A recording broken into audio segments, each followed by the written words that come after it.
জনগণ চোখের পানি দেখে আমাকে জুতো পিটা করে।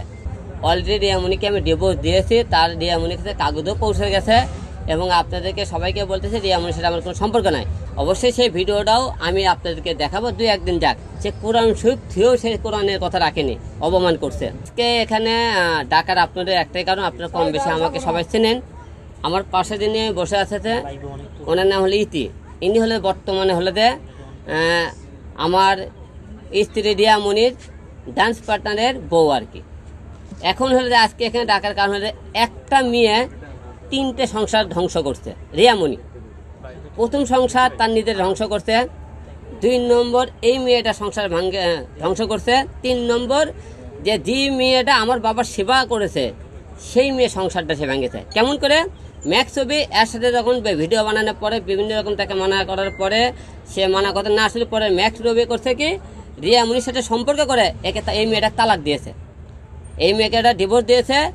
এবং বৌরদি মেয়েটা এখন বর্তমানে আমার বাবাকে সেবা করছে, সেই মেয়েটা এখন যেহেতু তার ছবি টবি রিয়ামণি বিভিন্ন মনকে পড়তে বিভিন্ন জায়গায় দেওয়ার কারণে ওই মেয়ের জামাই এখন বলতেছে তোর যেহেতু হিরো আলমের কাছে পড়ে কে আছে তুই হিরো আলমের কাছে দেয় থাক, তোকে আর আমি নেব না।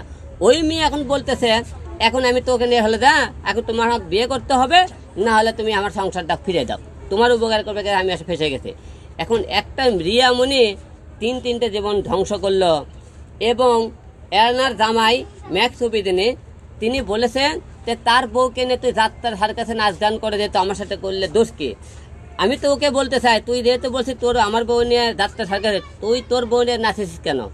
ম্যাক্স ছবির বউকে থিয়ে তো নাচ গান করছে, যাত্রাবেলায় তুই নাচছিস, তাহলে তুই যে একজনের কথা বলিস তা তোর তোর চরিত্র যে এতটাই ভালায়, তাহলে তুই নিজের বউ থাকতে রিয়ামণির সাথে পরকে নিজেই করছিস। এখন তোর বউ নিজে হাতে নাতে ধরছে, তুই প্রতিদিন তাদের বাড়ি নিয়ে যাস, চলাফেরা করতেছিস, তো বউটা ছাড়লে তার অপরাধ কি? এখন আমার অভিযোগ তো একটা মেয়ের কারণে 3টে সংসার ধ্বংস করেছে। এবং তাদের পারিবারিক যে কথাবার্তা আমার খালি কথা মুখে তো শুনবেন না। এখন রিয়ামণির কারণে যে তার জামাই তাকে ডিভোর্স দিল, আমরা তার থেকে আপনারা বাদ দিয়ে কথাটা শুনতে চাই। অলরেডি রিয়ামণিকে আমি ডিভোর্স দিয়েছি, তার রিয়ামণির কাছে কাগজও পৌঁছে গেছে এবং আপনাদেরকে সবাইকে বলতেছি রিয়ামণির সাথে আমার কোনো সম্পর্ক নাই। সে আমার 3 নম্বর বউ ছিল, আপনারা সবাই জানেন। আর আমার রিয়ামণি এবং নুসরাত এবং আমার যে জীবনের যে বউ ছিল 3 বউয়ের জীবন কাহিনী কিন্তু সবাইকে আমি কয়েকদিন আগে তুলে ধরতে, কে কীরকম ছিল, কী কারণে তারা আমাকে ছেড়ে গেল। মানে কি আপনি সবাই অনেকে বলে ছেলেদের মনে করেন যে কোনো দোষটাই বেশি থাকে, মানে কেমন করে যে কোনো কিছু মুখে ছেলের উপর দোষ দেয় কিন্তু অনেক মেয়েরা পার পেয়ে যায়। কিন্তু এই মেয়েটা যে কত বড় মনে করেন দোষী পাপে আমি কিন্তু সমস্ত আপনাকে পাই তুলে ধরছি আপনাকে মিডিয়ার মাধ্যমে। এবং আমার কিন্তু ওই মেয়ে এখন পর্যন্ত একটা সরাসরি কোনো ফল্ট আপনি অরিজিনাল প্রমাণ কিন্তু আপনাদের সামনে দেখাতে পারেনি। সেগুলো একটা আমি যত কথা বলেছি যে প্রমাণ দেখাতে পারে দেশের জনগণ যেটা মনে করেন আমার রায় দেবে আমি মাথা পেতে নেব। যে আমি ওই মেয়ের আপনারা যে আমার সাথে কী সম্পর্কে তার একটা ভিডিও দেখালে তো আপনি বুঝতে পারবেন। অবশ্যই সেই ভিডিওটাও আমি আপনাদেরকে দেখাবো, 2-1 দিন যাক। আমরা এদের বাদ দেখেছি সে কত দূর তারা আমার নিয়ে বাড়তে পারে।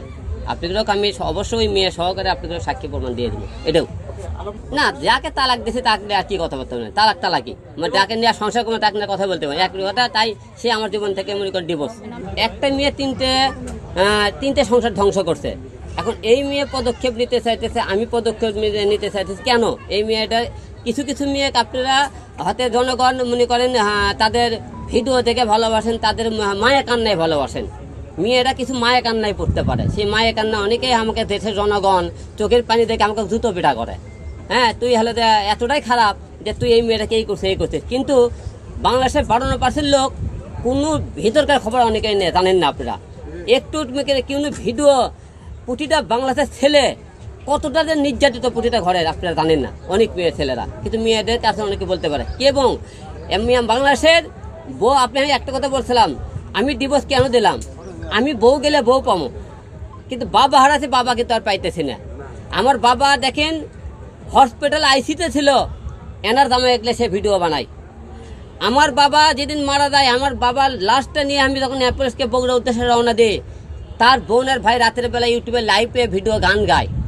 এবং আমি কোন ঘরত বিয়ে করছি, তার বাবা তার মা আত্মীয় স্বজন 32টা দিন আমার বাপ হসপিটালে।